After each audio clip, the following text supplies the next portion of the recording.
My mother called me at 11:51 at night. I didn't even have to pick up the phone to know the exact tone she would use. It was that sharp, wine-soaked condescension that always made me feel like I was a stubborn kid breaking her favorite crystal vase. She didn't offer a greeting. She didn't ask how my children were doing. She just launched straight into the eviction of my soul. "Mason," she said, her voice dripping with this heavy, artificial regret that she probably practiced in the mirror. "Your father and I have made a decision. You and the kids aren't coming to the ski lodge for Christmas dinner this year." I stood in my kitchen, looking out at the city lights from the 54th floor. I didn't ask why. I didn't beg. I already knew the answer, but I let her say it anyway. "Your brother Elijah is bringing his new fiancé, Carter, to meet the extended family," she continued, her breathing quickening with excitement just saying the man's name. "Carter is a high-level executive, the kind of man who deals in millions and expects absolute perfection. Elijah doesn't want your messy toddlers running around. A single dad with two noisy kids just isn't going to work out with the image we need to project. They'd ruin the perfect image, Mason. Surely you understand that." "If you really want the kids to have their little gifts," my mother added, her voice dropping to a harsh whisper, "you can come to the service entrance after the sun goes down. I'll tell the estate staff to let you wait in the heated mechanical room by the boilers. You can see your brother from a distance, but you are not to step foot in the main dining hall. Carter doesn't need to know I have a son who couldn't keep his family together." I stared at the black marble of my kitchen counter. The silence in my penthouse was absolute. I felt the cold granite under my fingertips. I didn't yell. I didn't tell her that I was the one secretly paying for the very phone she was calling me from. "I understand perfectly, Mom," I said. "I really do." I hung up the phone before she could say another word. Later that week, they showed up at my Aspen estate, furious and demanding answers. And the moment Carter, my brother's arrogant fiancé, saw my wrist across the dining table, all the color drained from his face. He went dead pale, his hands shaking violently as he realized exactly whose house he had just broken into. Before I tell you about the absolute disaster that hit them that night, and the exact moment their perfect image shattered into a million unfixable pieces, please let me know where you are watching from in the comments section below. I love seeing where my listeners are from. Grab a warm cup of coffee, sit back, and listen to the whole story, because you are not going to believe the audacity of these people. To really make you understand how sweet that moment in Aspen was, I have to take you back. I have to explain why my mother thought I was a failure, and why I let her believe it for so long. You see, the pain doesn't start with a missed Christmas dinner. It started exactly 5 years ago, on a night where the rain was coming down so hard it felt like the sky itself was trying to wash me away. I was 27 years old. I had just gone through the most brutal custody battle of my entire life. My ex-wife had walked out on us, leaving me with 2 babies under the age of 2. The divorce was absolute hell. I was drowning in legal fees. Every single penny I had saved went straight to my lawyer just to ensure my kids wouldn't be taken away from me. I lost my apartment. I lost my entry-level finance job because my boss couldn't handle me missing work to attend mandatory court hearings. I had absolutely nothing left except a battered suitcase and my 2 sleeping children in the back of my old rusted sedan. With nowhere else to go, nowhere to turn, I drove to my parents' house in the suburbs. It was a massive, sprawling home with perfectly manicured lawns and a 3-car garage. I stood on their porch, the freezing rain soaking right through my thin jacket, and I rang the doorbell.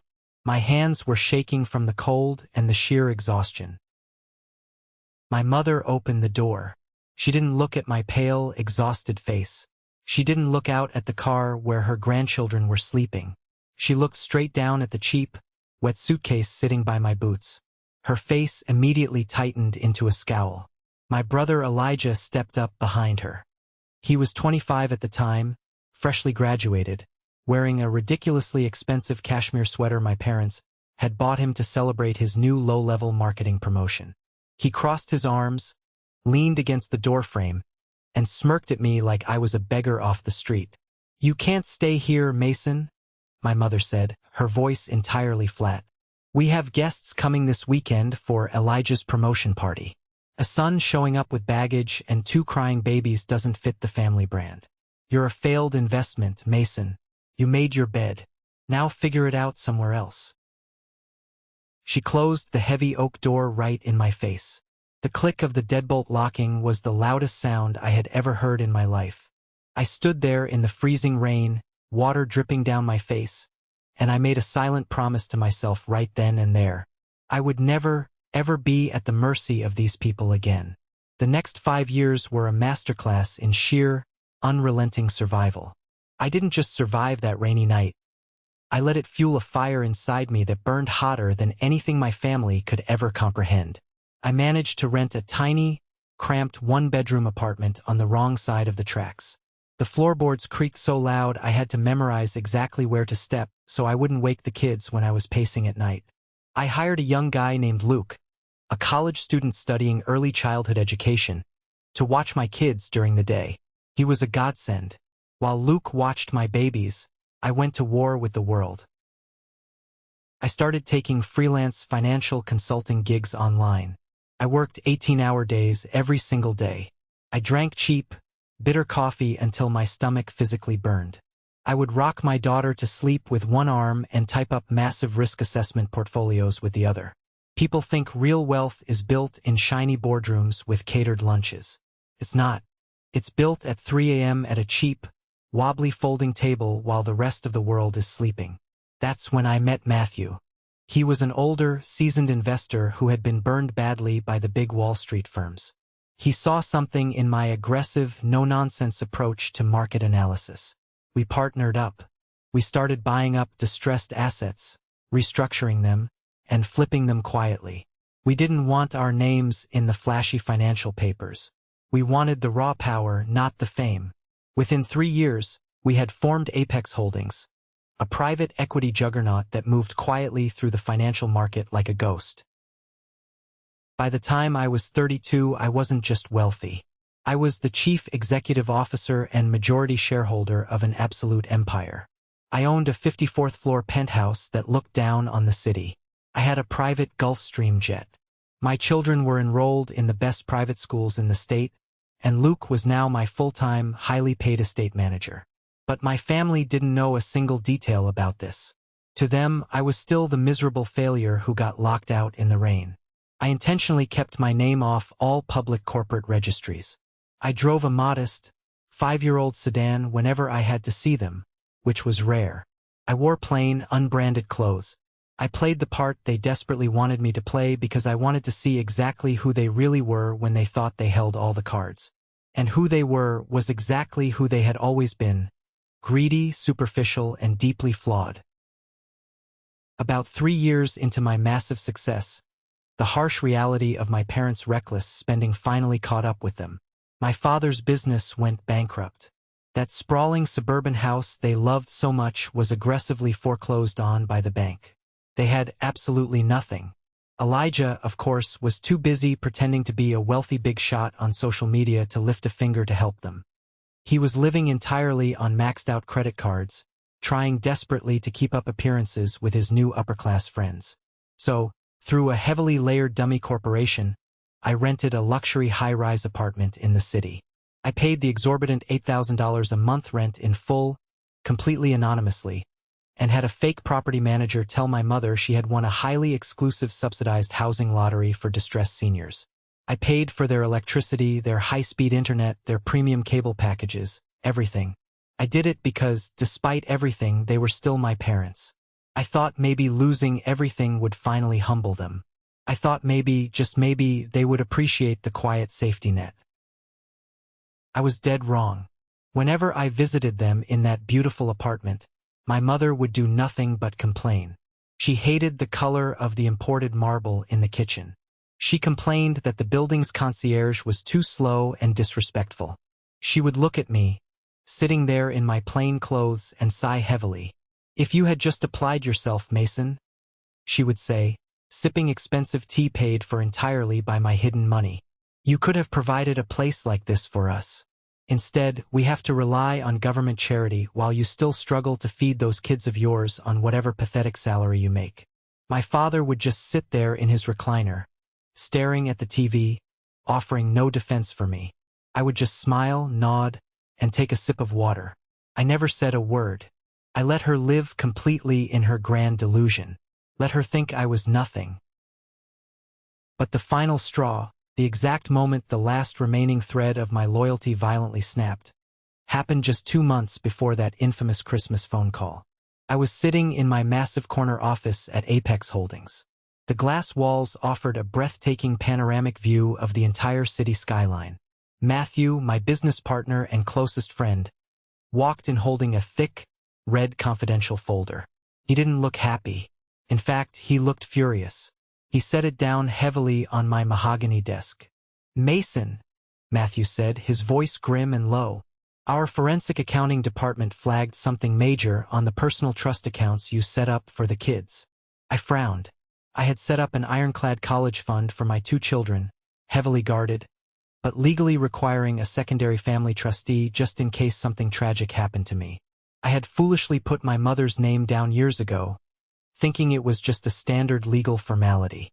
I never in a million years thought she would figure out how to access it, let alone try. I opened the heavy folder. Inside were stamped copies of multiple wire transfers. My mother, Margaret, had forged my signature and bypassed the security protocols to siphon exactly $100,000 out of my children's college fund. I felt a cold, hard knot form in the pit of my stomach. The money wasn't the issue. I made that much in interest before lunchtime. The issue was the sheer, horrific betrayal. She was stealing directly from the future of her own grandchildren. "Where did the money go?" I asked, my voice dangerously calm. Matthew flipped to the next page, pointing to a highlighted bank routing number. "She wired it directly to a premium event planning company in Boston. It was a massive, non-refundable deposit for Elijah's upcoming wedding to Carter." I sat back in my leather chair, staring at the ceiling. My mother had stolen my children's future to pay for a lavish, over-the-top party so her golden child could impress his wealthy fiancé. She was stealing from the son she threw away to glorify the son who did nothing but consume. I looked closer at the documents. There was another signature on the transfer authorization. Samuel, our longtime family lawyer. He was the one who notarized the forged documents. He helped her do it. "Do you want me to freeze the accounts and call the police?" Matthew asked, ready to pull the trigger and ruin them. I stared at the signatures for a long time. The anger that usually comes with betrayal wasn't there. Instead, there was just this icy, crystal-clear focus. I wasn't going to just call the police. That was far too easy. A simple arrest wouldn't destroy the fake reality they had built. I wanted them to climb all the way to the absolute top of their imaginary pedestal before I violently kicked it out from under them. "No," I said softly, a slow, dark smile spreading across my face. "Let the wire transfer clear. Let the money hit the venue's bank account." Matthew looked at me, totally confused. "Mason, that's $100,000. That's grand larceny. It's federal wire fraud." "Exactly," I replied, closing the folder. "It's a digital trail. If we stop it now, she can claim it was an administrative error. If the money lands, the crime is complete. We let her hang herself with her own greed." Here is the thing my mother didn't know. Samuel wasn't her loyal accomplice. He was my employee. When I found out about the forgery a month prior, I didn't confront my mother. I went straight to Samuel's upscale law office. I sat across from his expensive oak desk, slid the undeniable evidence of his complicity across the table, and gave him a very simple choice. He could either face immediate disbarment, total public humiliation, and federal prison for assisting in wire fraud, or he could quietly work for me. As expected, the coward chose self-preservation. For the past month, Samuel had been feeding my mother enough legal loopholes to make her feel absolutely invincible. He helped her structure the stolen $100,000 through multiple interstate banks, intentionally triggering every single red flag the Securities and Exchange Commission looks for. He made sure the digital fingerprints belonged entirely to Margaret and Elijah. The trap wasn't just set. The steel jaws were already clamped tightly around their ankles. They just hadn't looked down yet to see the blood.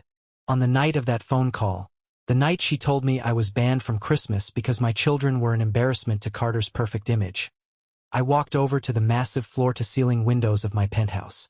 The city below was a sea of glittering lights. My phone buzzed in my hand.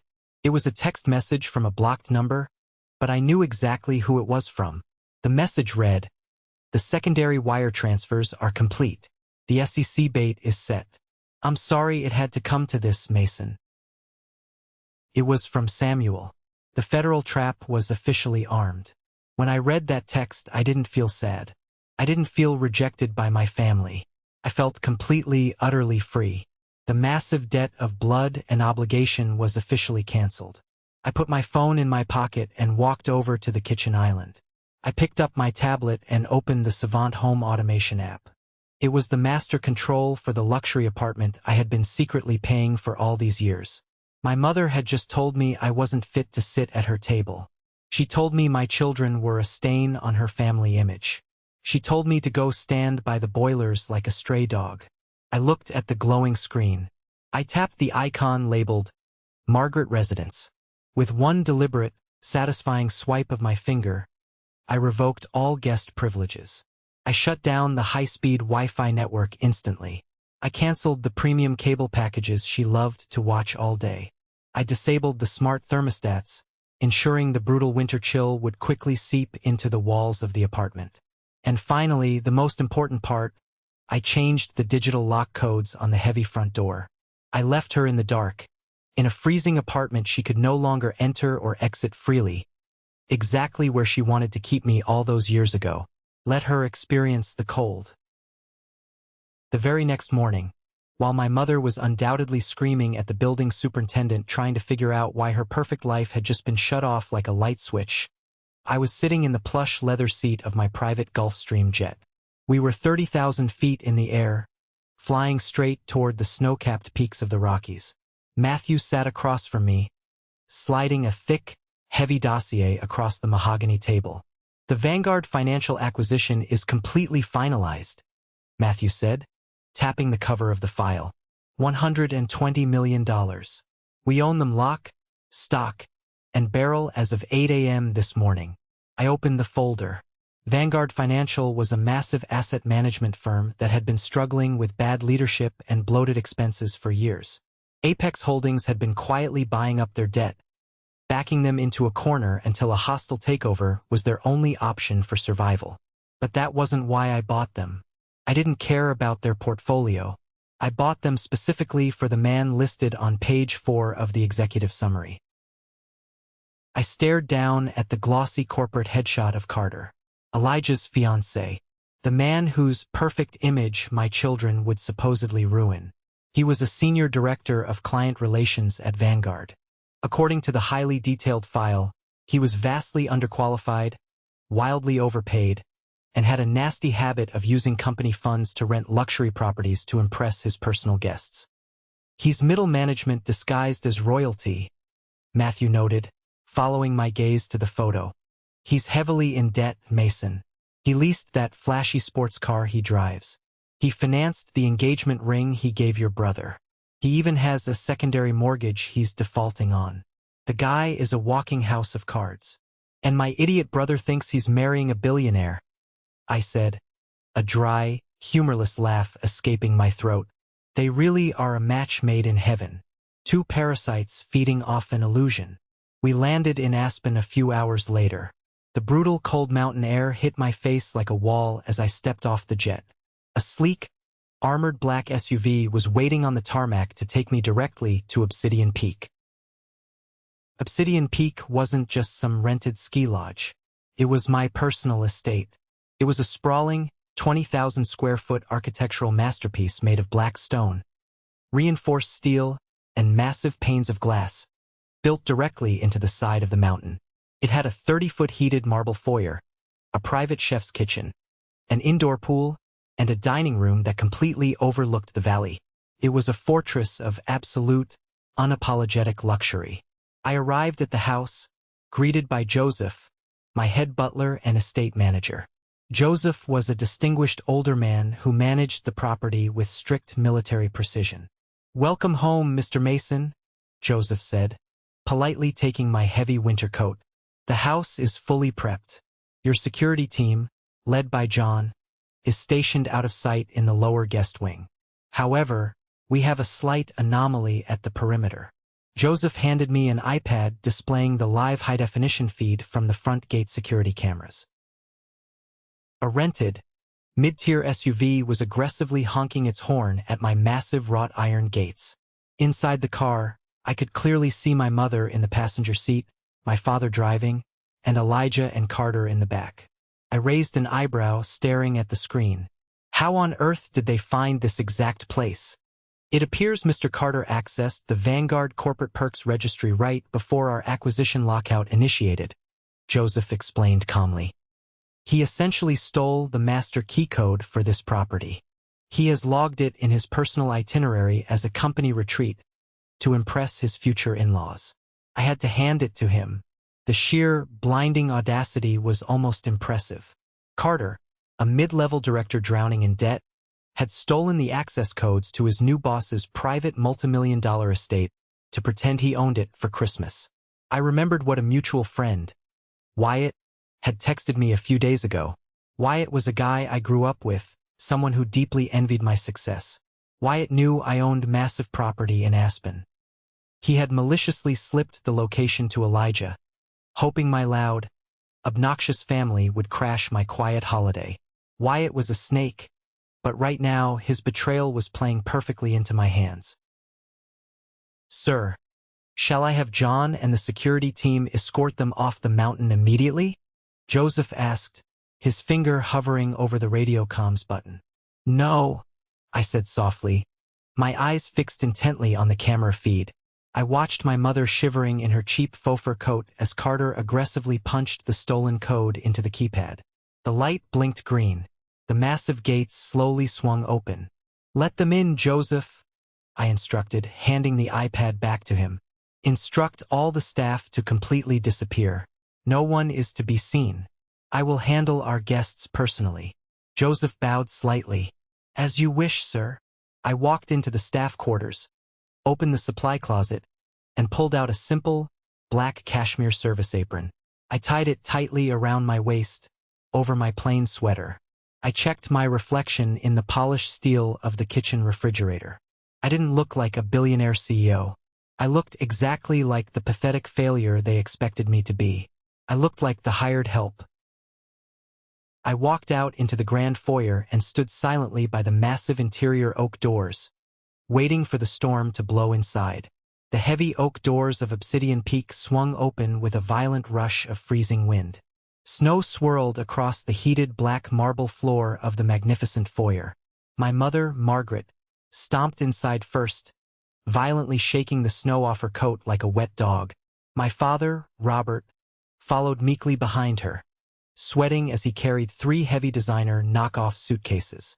Elijah and Carter strolled in last, laughing loudly about something, their breath pluming in the freezing air. "My God, Carter, it's absolutely magnificent," my mother gasped, her voice echoing loudly off the 30-foot ceilings. She spun around wildly, taking in the massive modern chandelier, the expensive abstract art on the walls, and the sheer, breathtaking scale of the space. "It's a literal palace. I can't believe this is yours." Carter puffed out his chest, completely ignoring the fact that he had stolen the entry code and was trespassing. "Well, Vanguard takes very good care of its top executives, Margaret. Consider this your home for the holidays. Only the best for my new family." Then, Margaret turned her head and saw me. I was standing perfectly still next to the coat closet, my hands clasped professionally in front of me, wearing the black service apron. The overwhelming joy instantly vanished from her face. Her features violently twisted into a mask of pure, unadulterated rage. Her eyes widened, not with guilt for what she had done to my children's fund, but with sheer disgust that my presence was ruining her aesthetic moment. "Mason!" she shrieked, her voice cutting through the massive room like a rusty saw.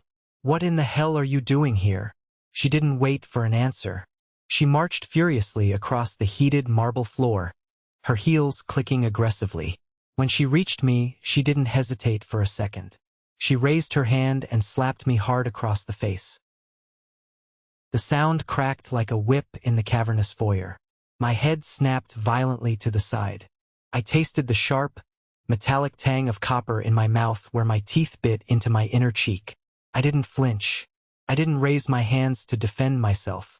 I slowly turned my head back to look at her, my eyes as dead and cold as the obsidian stone beneath our feet. "I told you," she hissed, pointing a trembling, manicured finger at my chest. "You were not invited. You and your baggage are not welcome in Carter's home. How did you even find us? Are you stalking your brother now to beg for money?" Carter stepped forward, puffing his chest out further to look authoritative. "I specifically told the Vanguard concierge I didn't want any local staff here.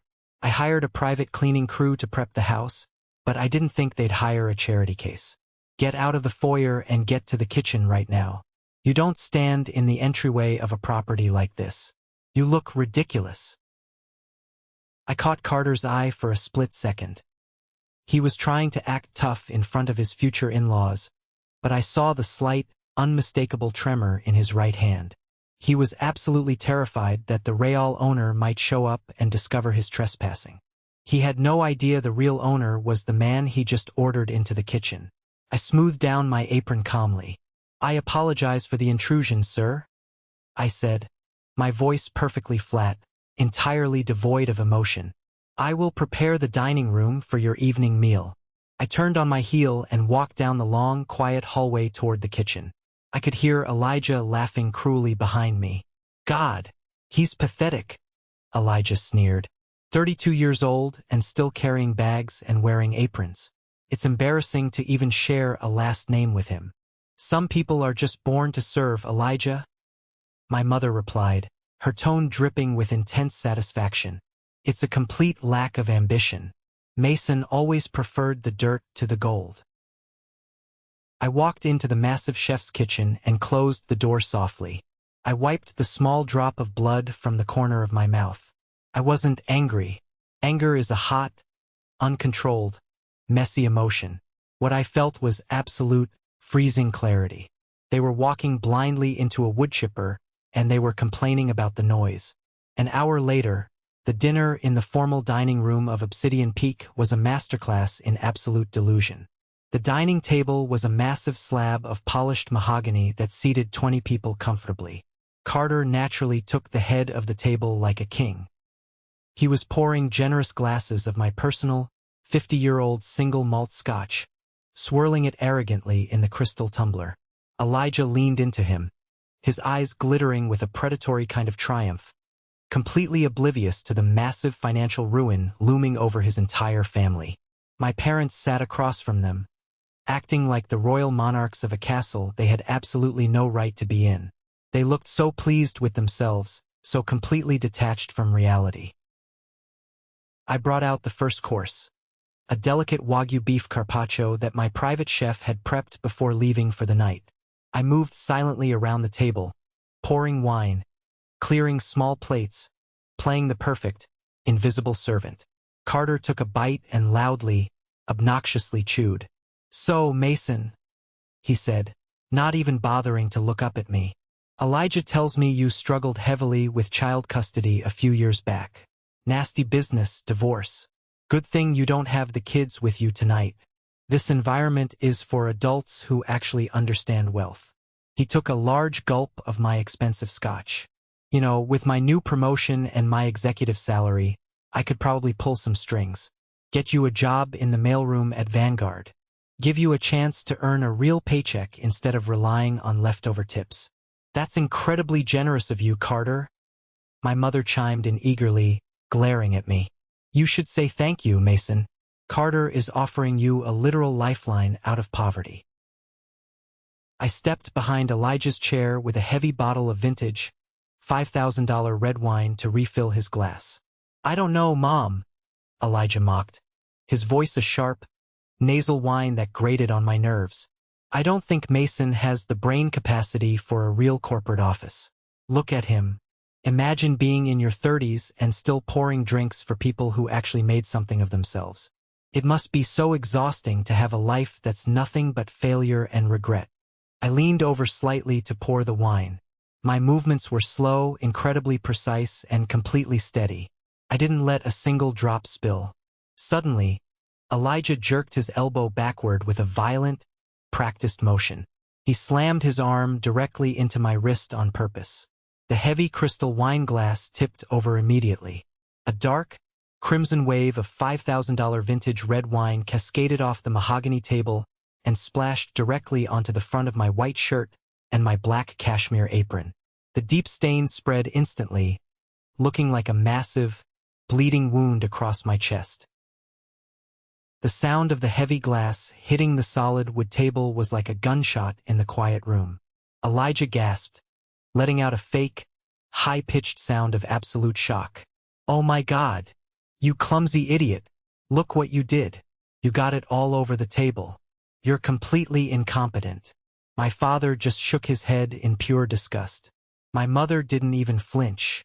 She just stared at the red stain dripping from my apron onto the heated marble floor. "Clean it up, Mason," my mother ordered, her voice cold and utterly unforgiving. "Get on your knees and clean it up right now. Use your bare hands if you have to. It's the only thing you're good for." I didn't move to get a towel. I didn't apologize. I didn't get on my knees. I simply stood there, perfectly straight, letting the expensive wine drip from my clothes onto the floor. The room went dead silent, and then Carter stopped laughing. Carter, who had been grinning arrogantly a second ago, suddenly went bone white. His eyes locked onto my left wrist, which had been exposed when Elijah violently knocked my arm back. He wasn't looking at the spilled wine. He wasn't looking at the stain. Carter was staring, with sheer, unadulterated terror, at the custom, diamond-encrusted cufflink securing my sleeve. It was the Founder's Edition.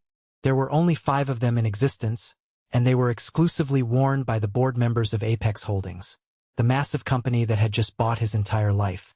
The air in the formal dining room of Obsidian Peak didn't just turn cold. It vanished. The oxygen was entirely sucked out of the space. Carter, who had just been laughing loudly, stopped breathing. His jaw went completely slack. His expensive, perfectly manicured hands started to shake so violently that the ice in his scotch glass rattled against the crystal. He wasn't looking at the red wine dripping off my chin. He wasn't looking at the stain ruining my apron. He was staring dead at my left wrist. When Elijah violently knocked my arm backward, my sleeve had hiked up just enough to expose my cuff. Secured tightly in the buttonhole was a solid platinum cufflink, heavily encrusted with crushed diamonds, formed into the sharp, geometric crest of Apex Holdings. It was the Founder's Edition. There are exactly 5 of these in the entire world. They were minted on the day Apex cleared its first $1 billion in managed assets, and they are exclusively worn by the executive board members. Carter worked in high finance. He knew exactly what that crest meant. More importantly, he knew exactly who had just executed a hostile takeover of his firm, Vanguard Financial, at 8 a.m. that very morning. The massive merger had sent shockwaves through the industry. Everyone at Vanguard was terrified of the faceless, ruthless CEO of Apex who was coming to clean house. And now that very CEO was standing in front of him, covered in cheap wine, holding a serving towel. "Carter?" Elijah asked, his nasal voice tinged with sudden confusion. He reached out and touched Carter's shoulder. "Babe, what's wrong? You look like you've seen a ghost. Are you feeling sick?" Carter didn't answer. He couldn't. His eyes slowly trailed up from my wrist, past the stained apron, and finally locked onto my face. The sheer, unadulterated terror in his eyes was the most beautiful thing I had ever seen. He was a man watching his entire life, his career, his status, completely incinerate in real time. My mother, completely oblivious to the silent transaction of power happening at the table, scoffed loudly. "Carter, don't let this clumsy fool ruin your evening. I told you he was a disaster. Mason, I told you to get on your knees and clean up this mess. If you don't scrub this floor right now, I will personally ensure Carter has you fired from whatever pathetic temp agency sent you here. I reached into the deep pocket of my black service apron. I didn't pull out a towel. I pulled out a single, neatly folded sheet of heavy stock paper. I didn't say a word. I simply stepped forward and slid the paper directly across the polished mahogany table. I slid it right through the puddle of spilled red wine. The expensive vintage soaked into the edges of the paper, turning it the color of dried blood. I pushed it until it stopped exactly an inch away from Carter's trembling fingers. It was the official whistleblower receipt from the Securities and Exchange Commission. It explicitly detailed the $100,000 fraudulent wire transfer that Margaret and Elijah had executed to embezzle from my children's trust fund. It had all the routing numbers. It had the forged signatures. And at the bottom, it had the official stamp of a pending federal investigation. Carter looked down at the paper. His eyes darted across the text. I watched his throat bob as he swallowed hard. He read the names. Margaret, Elijah, wire fraud, grand larceny. Then he looked at the name of the victim, the owner of the trust, Mason. Carter looked at the paper, then at me, then at the terrified, completely confused faces of the family he thought was his golden ticket to a high society dynasty. He was engaged to a man who was about to be indicted by the federal government for stealing from a billionaire. I leaned in. The deferential, quiet posture of the hired help instantly evaporated. I stood up to my full height, rolling my shoulders back. I placed both hands firmly on the table and leaned toward Carter. My voice was no longer flat. It was a low, lethal whisper that cut through the silence of the room like a scalpel. I think it's time we stopped pretending. Don't you, Carter? I said. Carter swallowed a strangled gasp. He knew exactly who was standing over him, and he knew that in about 10 seconds, his entire world was going to end. What is that? Elijah demanded, trying to snatch the paper from the table. What are you showing him? Mason, what kind of sick joke are you playing? I ignored my brother completely. I stood up slowly, the wine-soaked cashmere apron feeling heavy and sticky against my chest. I didn't rush. I didn't yell. Panic is for people who don't have control. I had absolute control. I reached behind my neck, untied the wet apron, and let it drop to the floor. It hit the heated marble with a heavy, wet thud. I reached into my pocket and pulled out my smartphone. I pressed my thumb against the biometric scanner. A low, mechanical hiss echoed through the massive dining room as the heavy-duty smart locks on every single exterior door of the estate simultaneously engaged. The heavy steel bolts slid into place with a definitive clack. The soft hum of the high-speed Wi-Fi router in the corner cut out instantly, leaving the room in a heavy, pressurized silence. Elijah's phone, which had been buzzing non-stop with social media notifications, went completely dark. He tapped the screen frantically. Hey, the internet just died. I have no signal. What did you do? What is this? My mother demanded, her voice rising in a panicked screech. She stood up from her chair, her face flushed with anger. Mason, stop playing these stupid games. Turn the internet back on and clean up this mess before I call the police and have you arrested for trespassing.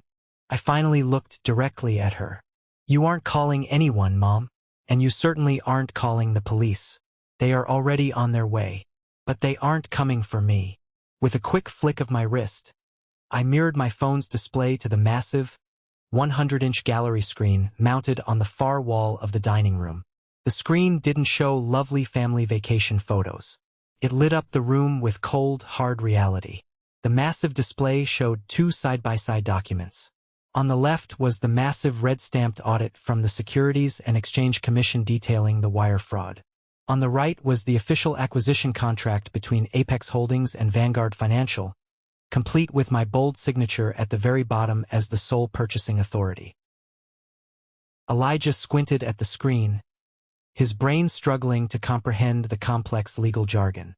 Apex Holdings? Vanguard? What does this mean? Carter, what is he showing us? Carter's chair scraped violently against the floor as he stood up. He stood up so fast he nearly tipped the heavy mahogany chair completely backward. His breathing was incredibly shallow, practically hyperventilating. His eyes darted frantically from the massive screen to my face, then back to the screen. He wasn't a millionaire. He wasn't a titan of industry. He was a mid-level director at a firm I had purchased just 12 hours ago. He was an ant and I was the magnifying glass. "Carter," I said, my voice as cold as the solid ice forming on the massive windows outside. "You've had a very busy month, haven't you? You authorized fraudulent corporate perks for a family of known embezzlers. You leased a car you can't afford. And, most impressively, you used a stolen executive key code to illegally enter a private, multimillion-dollar estate that belongs to your new boss." Elijah grabbed Carter's arm, his perfectly manicured nails digging deep into Carter's expensive suit sleeve. "Babe, what is he talking about? Tell him he's lying. Tell him you own this place. Carter, say something." Carter violently yanked his arm away from Elijah, as if my brother's touch was physically toxic. He actually recoiled in disgust. "Shut up, Elijah," Carter hissed, his face a sickening, pale shade of gray. His voice cracked with sheer panic. "Just shut your stupid mouth. You have absolutely no idea who you are talking to. He's not the help." My mother gripped the edge of the table, her knuckles turning white. "Carter, don't speak to my son that way. Mason is a failure. He's a broke, divorced loser who couldn't even keep a roof over his head. He's the chairman of Apex Holdings." Carter screamed, completely losing whatever composure he had left. He pointed a shaking finger at me. "He owns my firm. He owns the bank that holds my mortgage. He literally owns my entire career. And this is his house. We broke into his house." The silence that followed was deafening. It was the kind of silence that happens right after a bomb goes off, before the dust even begins to settle. My mother slowly turned her head to look at me. The smug, condescending sneer was completely gone. In its place was a look of absolute soul-crushing horror. Her eyes darted around the luxurious dining room, taking in the 50-year-old scotch, the Wagyu beef, the massive chandelier. She was finally realizing that the son she had discarded like trash had built a literal empire, and she had just slapped him across the face in his own foyer. My father sank slowly back into his chair, his hands covering his face. He knew it was over. Carter turned back to me. His hands were shaking so badly he had to grip the back of his chair to stay upright. All his arrogance, all his snide comments about putting me in the mailroom, vanished completely. "Mr. Mason." "Sir," Carter stammered, his voice dropping an octave as he practically begged. I was completely misled. I had absolutely no idea they were stealing from your children's trust. I swear to God. Elijah told me it was family money. He told me you were completely estranged. I didn't know you owned Vanguard. I can fix this. Please, sir. Don't ruin me. I didn't blink. I didn't show a single ounce of mercy. You can start by taking back that ring, I said smoothly, pointing to the massive diamond engagement ring glittering on Elijah's finger. According to my audit, that ring was purchased using a corporate bonus advance from Vanguard. A bonus that I, as the new chairman, have officially decided not to approve. That ring is company property. Elijah gasped, clutching his left hand to his chest. "No, you can't do that. Carter gave this to me. We're getting married." "Take the ring off, Elijah," Carter demanded, his voice suddenly vicious. He turned on the man he supposedly loved without a second of hesitation. "Give it back to me right now. You told me your family had money. You told me this was a wealthy dynasty. You're nothing but a bunch of broke, thieving frauds. Give me the ring." Elijah started to cry, real, ugly tears streaming down his face as he struggled to pull the tight band off his finger. He practically threw it at Carter, who caught it and immediately shoved it deep into his pocket. "Good," I said, my voice dangerously soft. "And now, Carter, since you brought these trespassers into my home, you can personally escort them out. This is the moment that changes everything, the moment I finally took back control of my life. Thank you so much for your patience and for staying with me until now. You've been amazing." Please give this video a like and comment 1 below to let me know you've made it this far. Not only does this help more people find this story, but it also lets me know that my experiences truly mean something to someone. Your support is my greatest motivation to keep sharing the rest of this journey. I didn't wait for Carter to argue. I reached into my pocket, pulled out my phone, and hit a single red button on the Savant app screen. The massive front doors of the grand foyer immediately swung open, inviting the howling, freezing aspen blizzard directly into the house. The temperature in the room plummeted in seconds. From the shadows of the long hallway, John, my massive head of security, stepped out. He was followed by 3 other heavily built security guards wearing sharp black suits and earpieces. Their expressions were as blank and unyielding as the stone walls of the estate. They didn't look like bouncers. They looked like a tactical extraction team. "Mr. Mason," John said, his voice a deep, authoritative rumble. "Shall we clear the trash, sir?" "Yes, John," I replied, not breaking eye contact with my mother. "These people are trespassing on private property." Margaret tried to stand up, but her knees entirely gave out. She sank back heavily into her mahogany chair, her hands trembling wildly. The absolute reality of her situation was finally crashing down on her. The money she stole was tracked. The house wasn't hers. The son she hated held all the power, and the son she worshipped was currently sobbing over a repossessed ring. "Mason, please," my mother choked out, her voice cracking with desperate, pathetic tears. She reached a shaking hand out across the table toward me. "Please, there's a blizzard out there. It's 20 degrees below zero. We have nowhere to go. We don't have a hotel. We don't have any money. Mason, I'm your mother. It's Christmas." I looked down at the woman who had locked me out in the freezing rain 5 years ago when I had 2 infant children in my arms. I looked at the woman who told me to go stand by the boilers in the mechanical room so I wouldn't ruin her aesthetic. I felt absolutely nothing for her. No love, no hate, just a cold, vast emptiness. "I'm just protecting the image, Mom," I said, throwing her exact words right back in her face. "A family of federal felons just doesn't fit the Apex Holdings corporate brand. Surely you understand that." I nodded to John. Within 30 seconds, the screaming, the crying, and the desperate pleading were physically dragged out of the dining room. John and his men didn't use excessive force, but they didn't offer an ounce of gentleness either. They grabbed the heavy designer suitcases my father had brought in and tossed them roughly out onto the snow-covered driveway. My father was completely silent. He didn't say a single word as the guards escorted him out. He just kept his head down in total shame. Elijah fought the guards, screaming curses at me, calling me a monster, right up until the moment they deposited him on the icy pavement.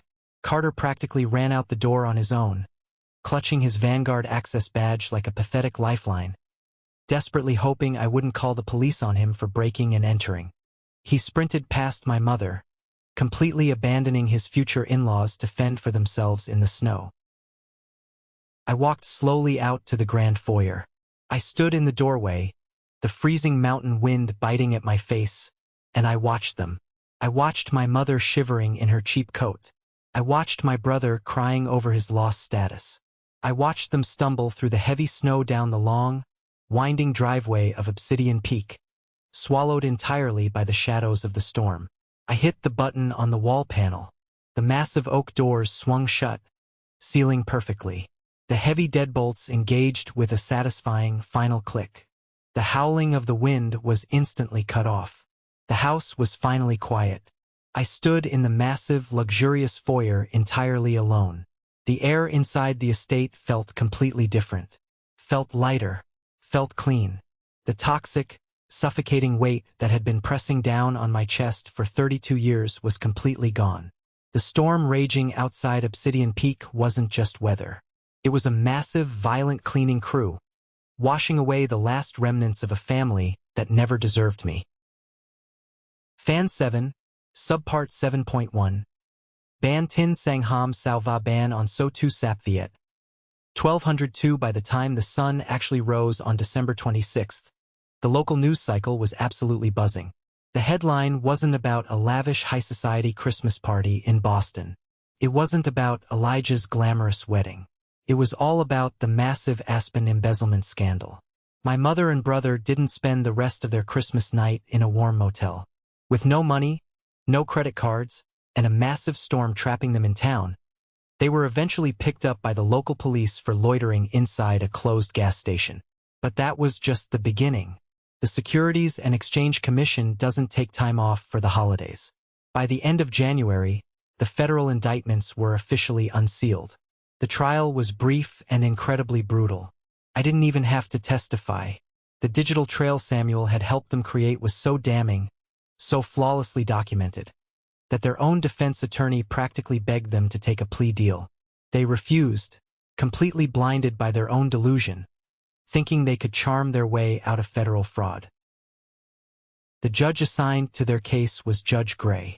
She was a tough, no-nonsense woman who had spent 30 years on the bench watching wealthy social climbers fall from grace.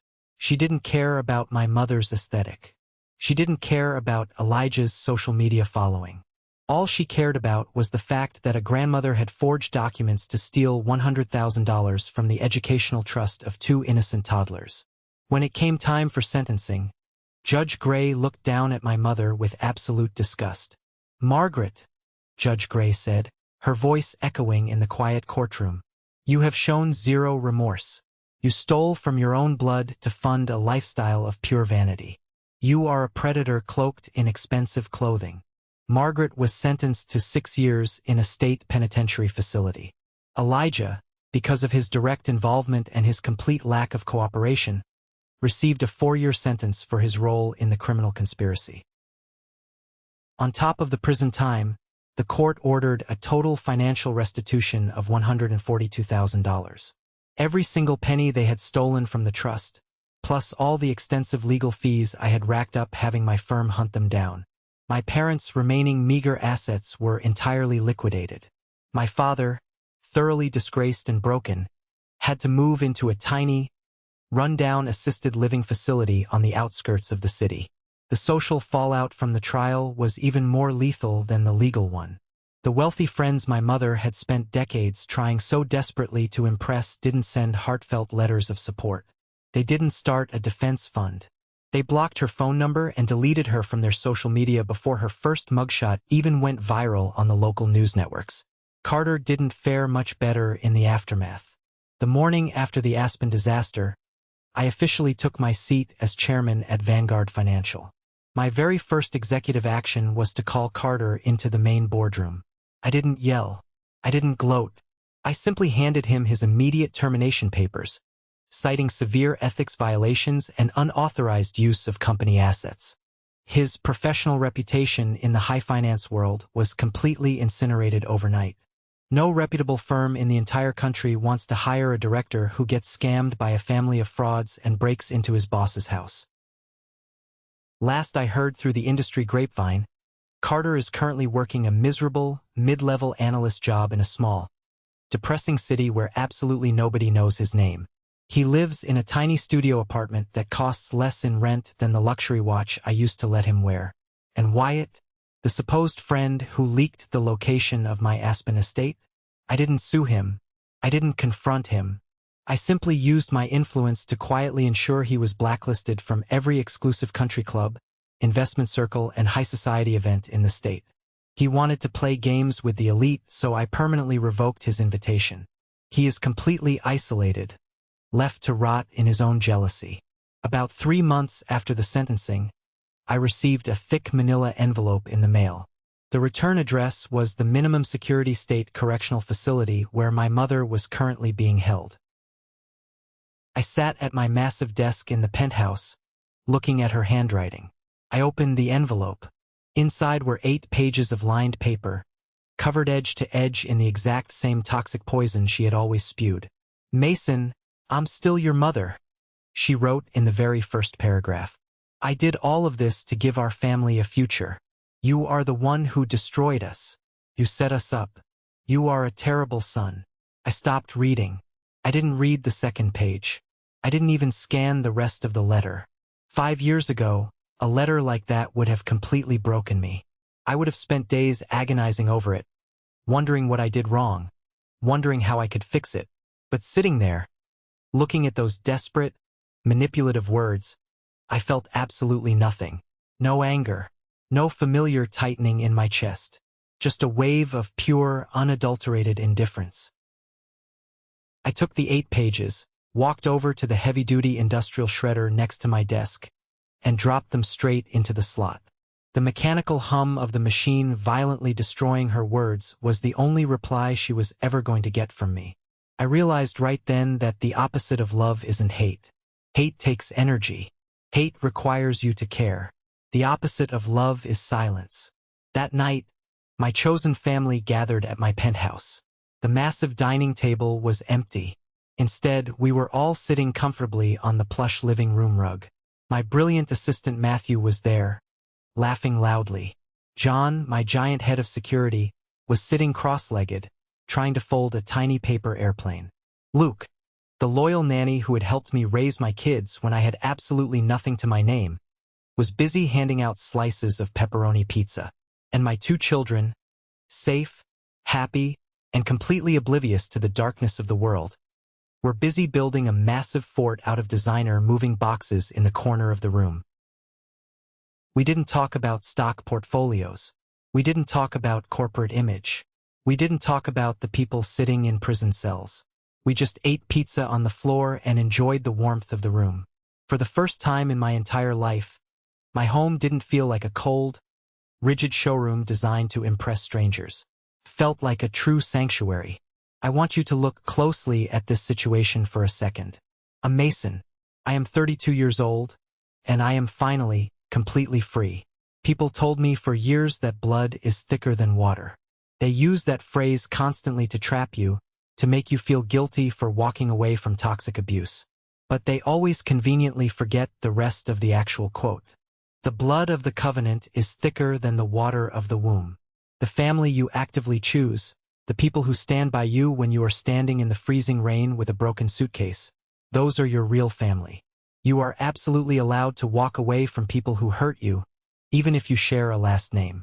You do not owe your peace, your sanity, or your wealth to anyone who treats your mere existence like a liability.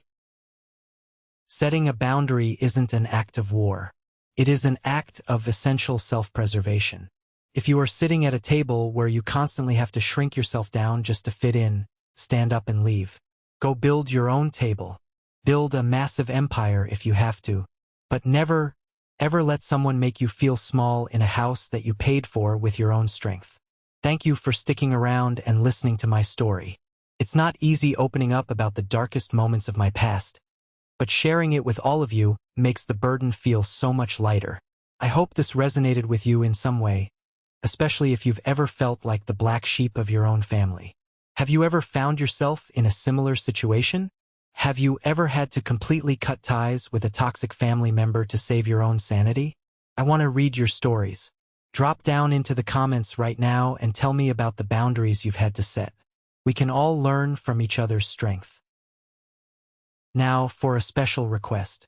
If you are hearing my voice right now, it means you didn't click away. It means you stayed through the pain, the struggle, and the final victory. You are part of what I like to call the 1% Club. To prove you made it all the way to the very end, I want you to go to the comments and simply type the letter W. W stands for winner. When I see that W, I'll know that you are one of the amazing people who understand what it really takes to survive and win. Please don't forget to hit that like button.